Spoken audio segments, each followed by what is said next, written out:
ಸಂಸ್ಕಾರ ಎಂದರೇನು? ಗುರುಜಿ, ನನಗೆ ಅರ್ಥನೇ ಆಗ್ತಾ ಇಲ್ಲ. ಸಂಸ್ಕಾರವಂತರು ಅಂತಾರೆ, ಏನೇನೋ ಮಾಡ್ತಾ ಇರ್ತಾರೆ. ನಾನು ಹೇಳುವ ಕಥೆಗಳೆಲ್ಲವೂ ಕೂಡ ಸತ್ಯವಾದ ಕಥೆ.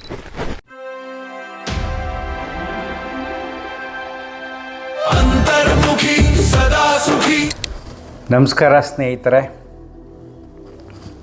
ಒಬ್ಬರು ಪ್ರಶ್ನೆ ಕೇಳಿದ್ದಾರೆ, ಸಂಸ್ಕಾರ ಎಂದರೇನು?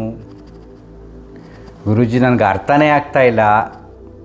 ಸಂಸ್ಕಾರವಂತರು ಅಂತಾರೆ, ಏನೇನೋ ಮಾಡ್ತಾ ಇರ್ತಾರೆ.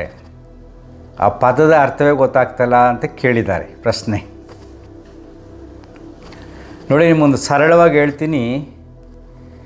ನಾನು ಹೇಳುವ ಕಥೆಗಳೆಲ್ಲವೂ ಕೂಡ ಸತ್ಯವಾದ ಕಥೆಗಳು, ನೋಡಿರತಕ್ಕಂಥ ಕಥೆಗಳು. ನಮ್ಮ ಯೋಗ ಸ್ಟೂಡೆಂಟು ನನಗೆ ತುಂಬ ಆತ್ಮೀಯರು ಕೂಡ. ಅವ್ರ ಮನೆಯಲ್ಲಿ ಅಪ್ಪ ಮತ್ತು ಮಗನಿಗೆ ಜಗಳ ಆಗಿದೆ.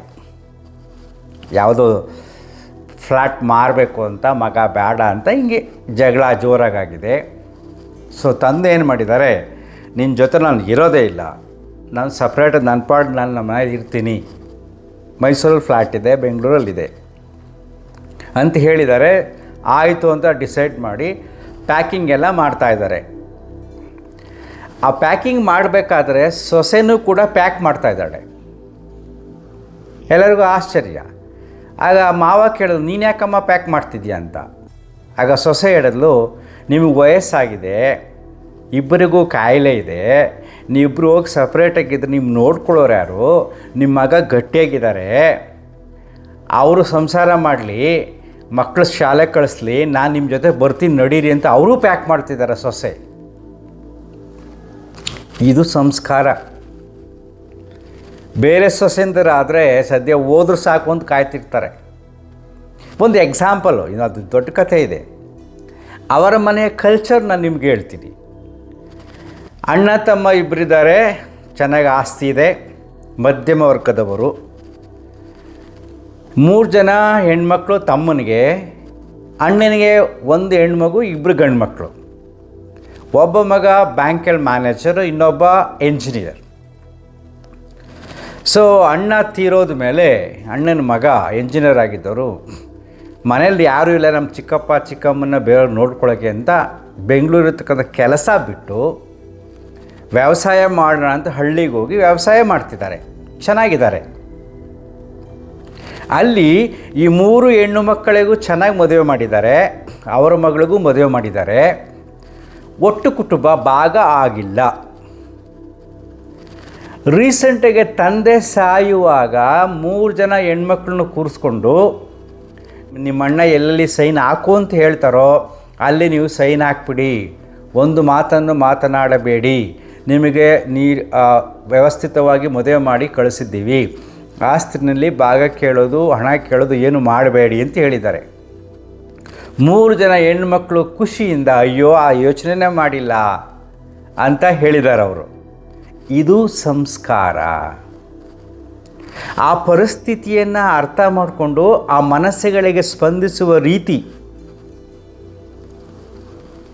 ನಮ್ಮಲ್ಲಿ ಏನಿದೆ, ನಾವು ಏನನ್ನು ಪಡೆದಿದ್ದೀವಿ ತಂದೆ ತಾಯಿಗಳಿಂದ, ಈ ಮನೆಯಿಂದ, ಅದಕ್ಕೆಷ್ಟು ನಾವು ಕೃತಜ್ಞರಾಗಿರಬೇಕು, ಎಷ್ಟು ಪ್ರೀತಿ ವಿಶ್ವಾಸದಿಂದಿರಬೇಕು ಅನ್ನತಕ್ಕಂಥ ಚಿಂತನೆ ಇದೆಯಲ್ಲ, ಅದು ಸಂಸ್ಕಾರ.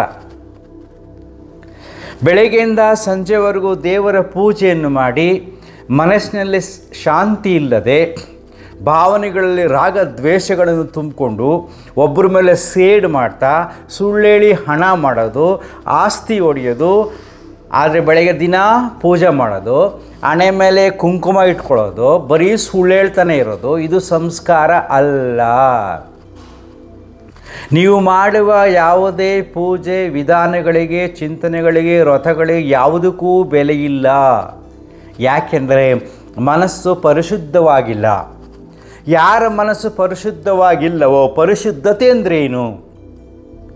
ನನ್ನ ಮಾತಿನಿಂದ, ನನ್ನ ಕೆಲಸದಿಂದ ಬೇರೆಯವ್ರು ನೋವಾಗ್ತಾ ಇದೆ, ನನ್ನ ಯಾವುದೋ ನಂಬಿಕೆಗಳಿಂದ ನಾನು ಬೇರೆಯವ್ರನ್ನ ನೋವು ಮಾಡ್ತಾ ಇದ್ದೀನಿ ಅನ್ನತಕ್ಕಂಥ ಚಿಂತನೆ ಇದ್ದರೆ ಅದು ಪರಿಶುದ್ಧವಾದ ಮನಸ್ಸು. ಈ ಸಮಾಜದಲ್ಲಿ ಯಾಕೆ ಇಷ್ಟೊಂದು ಭಯೋತ್ಪಾದನೆ, ಯುದ್ಧಗಳು, ನೋವುಗಳು, ರೋಗ ರುಜಿನಗಳು, ಪ್ರಕೃತಿಯ ವಿಕೋಪಗಳು, ಮನಸ್ಸಿನಲ್ಲಿ ಒಂಥರ ಮೌಢ್ಯಗಳು ತುಂಬಿದೆ ಅಂದರೆ ಅವರಲ್ಲಿ ಮನಸ್ಸು ಶುದ್ಧವಾಗಿಲ್ಲ. ಎಲ್ಲಿ ಮನಸ್ಸು ಶುದ್ಧತೆ ಇಲ್ಲವೋ ಅಲ್ಲಿ ಪ್ರೀತಿ ಬರೋದಿಲ್ಲ. ಎಲ್ಲಿ ಮನಸ್ಸು ಶುದ್ಧತೆ ಇಲ್ಲವೋ ಅಲ್ಲಿ ಕೃತಜ್ಞತೆ ಬರೋದಿಲ್ಲ. ಆಗ ಅವರು ಮೂರ್ಖರಾಗುತ್ತಾರೆ, ಮಾನವರಾಗುವುದಿಲ್ಲ, ಅವರೇ ದಾನವರು.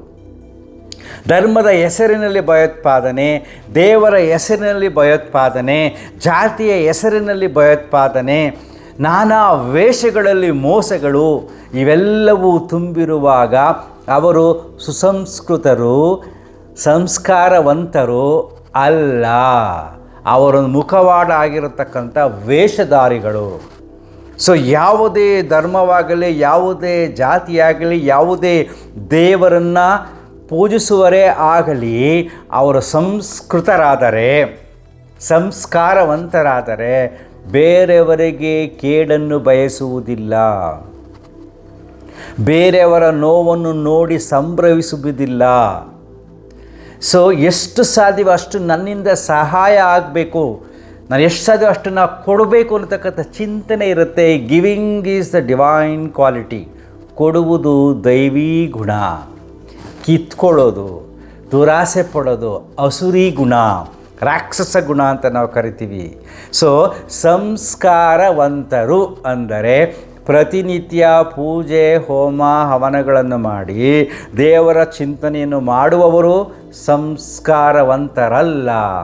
ಸಂಸ್ಕಾರವಂತರು ಅಂದರೆ ತನ್ನ ಸುತ್ತಮುತ್ತಲಿನ ಜನಗಳ ಭಾವನೆಗಳನ್ನು ಅರ್ಥ ಮಾಡಿಕೊಂಡು ಅವರಿಗೆ ಪ್ರೀತಿ ಗೌರವವನ್ನು ಕೊಟ್ಟು ಸಾಧ್ಯವಾದಷ್ಟು ನೀನು ಅವರಿಗೆ ಸೇವೆಯನ್ನು ಮಾಡಿ ಆ ಕೃತಜ್ಞತೆಯಿಂದ ಮನಸ್ಸು ನಗುನಗುತ್ತಾ ಇದ್ದರೆ ಅವರು ಸಂಸ್ಕಾರವಂತರು. ಇಂಥ ಜಾತಿಯವರೇ ಸಂಸ್ಕೃತರು, ಸುಸಂಸ್ಕೃತರು ಅನ್ನತಕ್ಕಂಥದ್ದಲ್ಲ.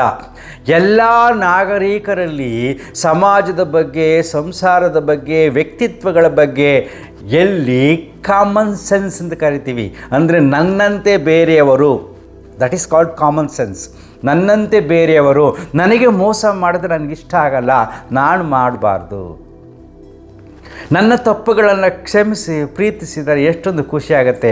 ನಾನು ಬೇರೆ ತಪ್ಪುಗಳನ್ನು ಕ್ಷಮಿಸೋಣ.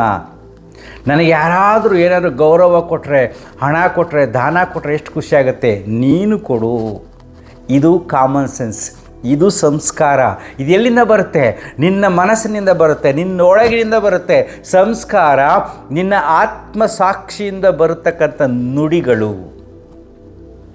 ಯಾವ ವ್ಯಕ್ತಿಯೂ ಕೂಡ ನನಗೆ ಮೋಸ ಮಾಡಲಿ ಅಂತ ಅವನು ಇಷ್ಟನೇ ಪಡೋದಿಲ್ಲ. ಯಾವ ವ್ಯಕ್ತಿಯೂ ಕೂಡ ನನಗೆ ಅಗೌರವ ಮಾಡಲಿ ಅಂತ ಯಾರೂ ಇಷ್ಟಪಡೋದಿಲ್ಲ. ಆ ರೀತಿ ಇಡಬೇಕಾದಾಗ ನಿಮ್ಮ ಆತ್ಮಸಾಕ್ಷಿ ಏನು ಹೇಳುತ್ತೆ, ನೀನು ಅದನ್ನೇ ಮಾಡಬೇಕು, ಮೋಸ ಮಾಡಬಾರ್ದು. ಸೊ ನಾವೇನು ಮಾಡ್ತೀವಿ? ಸಂಸ್ಕಾರ ಅಂದರೆ ವೇಷಗಳಲ್ಲಿ ಸಂಸ್ಕಾರ. ಈ ನಾನಾ ಬಟ್ಟೆಗಳನ್ನು ಹಾಕ್ಕೊಂಡು, ನಾನಾ ಅಲಂಕಾರಗಳನ್ನು ಹಾಕ್ಕೊಂಡು, ಬಣ್ಣ ಬಣ್ಣದ ಬಟ್ಟೆ ಹಾಕ್ಕೊಂಡು ಸ್ವಾಮೀಜಿ ಥರ ಇರೋರು ಸಂಸ್ಕಾರವಂತರು.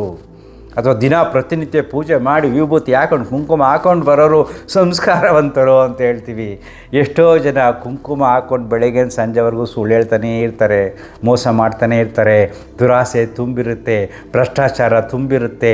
ಇದು ಸಂಸ್ಕಾರ ಅಲ್ಲ. ಸಹಜ ಜೀವನದಲ್ಲಿ ನೀನು ಹೇಗೆ ನಡ್ಕೋತೀಯೋ ಪ್ರೀತಿ ವಿಶ್ವಾಸದಿಂದ ಆ ರೀತಿ ಸಮಾಜದಲ್ಲಿ ನಡ್ಕೊಳ್ಳುವುದೇ ಸುಸಂಸ್ಕೃತರು, ಸಂಸ್ಕಾರವಂತರು ಅಷ್ಟೇ. ಬೇರೆದ್ರ ಬಗ್ಗೆ ತಲೆ ಕೆಡಿಸ್ಕೊಳ್ಳೋಕ್ಕೆ ಹೋಗಬೇಡಿ. ಸೊ ಮನಸ್ಸನ್ನು ಶಾಂತವಾಗಿಟ್ಕೊಳ್ಳಿ, ನೆಮ್ಮದಿಯಾಗಿ ನಿದ್ರೆ ಮಾಡಿ, ತಿಂದದ್ದನ್ನು ಕರಗಿಸಿ, ಅಂತರ್ಮುಖಿ ಸದಾ ಸುಖಿ. Thank you.